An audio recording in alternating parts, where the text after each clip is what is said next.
একটি অন্তর্বর্তীকালীন সরকার দেশ পরিচালনা করছে বর্তমানে।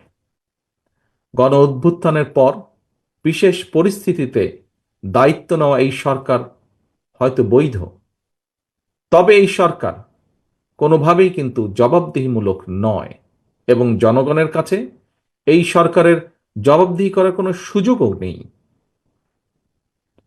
দেশের বর্তমান অন্তর্বর্তীকালীন সরকার 10 মাসেও জাতীয় নির্বাচনের সুস্পষ্ট তারিখ ঘোষণা করেনি। ফলে রাষ্ট্র এবং রাজনীতিতে এক ধরনের অনিশ্চয়তা সৃষ্টি হয়েছে এবং এই অনিশ্চয়তা সৃষ্টি হওয়ার কারণেই আমরা যদি খেয়াল করি, দেশে অর্থনৈতিক কর্মকাণ্ড বলা যায় প্রায় স্থবির হয়ে পড়েছে। জনগণের ভোটে নির্দিষ্ট মেয়াদের একটি স্থিতিশীল সরকার না থাকায় দেশে কাঙ্ক্ষিত বিনিয়োগও হচ্ছে না। আমরা এখানে উপস্থিত প্রায় প্রত্যেকেই গণমাধ্যমে খবরে দেখেছি, ব্যবসায়িক সংগঠনগুলো বলছে নানা কারণে ইতিমধ্যেই শত শত শিল্প কলকারখানা বন্ধ হয়ে গিয়েছে, আরো অনেক কলকারখানা বন্ধ হওয়ার উপক্রম হয়ে পড়ছে।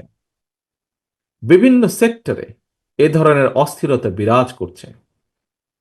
জনগণ তাদের সমস্যা সম্ভাবনার কথা সরকারের কাছে তুলে ধরার বা বলার কোনো সুযোগ তারা পাচ্ছে না। সম্মানিত সভাপতি, সম্মানিত নেতৃবৃন্দ, অন্তর্বর্তীকালীন সরকারের উপদেষ্টাদের সঙ্গে স্বাভাবিক কারণেই জনগণের কোনোই যোগাযোগ নেই। বিভিন্ন শ্রেণী পেশার মানুষের সমস্যা সম্ভাবনা কিংবা দুঃখ দুর্দশা সম্পর্কে অনেক উপদেষ্টাই ওয়াকেফাল নন। তারা অফিসে বসে ফাইলপত্র দেখে জনগণের সমস্যা চিহ্নিত করে সমাধানের চেষ্টা হয়তো কেউ কেউ করছেন। জনগণের সঙ্গে সরাসরি যোগাযোগ ছাড়া প্রশাসন নির্ভর, ফাইল নির্ভর বা ফাইল ওয়ার্ক দিয়ে সকল সমস্যার সমাধান যদি করা যেতই, তাহলে তো নিশ্চয়ই রাজনৈতিক দল বা রাজনীতির প্রয়োজন হতো না। প্রিয় উপস্থিতি, দেশের জনগণ সরাসরি নিজেদের পছন্দের প্রার্থীকে ভোট দিয়ে একটি জবাবদিহিমূলক সরকার প্রতিষ্ঠিত করতে প্রস্তুত।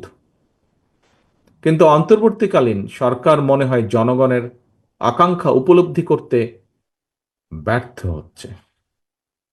গণতন্ত্রের পক্ষের প্রতিটি রাজনৈতিক দলের পক্ষ থেকে লিখিতভাবে অন্তর্বর্তীকালীন সরকারের কাছে সংস্কার প্রস্তাব দেওয়া হয়েছে। এরই ভিতর সংস্কারের ব্যাপারে কিন্তু কোনো রাজনৈতিক দলের তেমন কোনো আপত্তি নেই, তবে সংস্কার নিয়ে সরকারের অযথা সময় ক্ষেপণে আপত্তি অবশ্যই রয়েছে।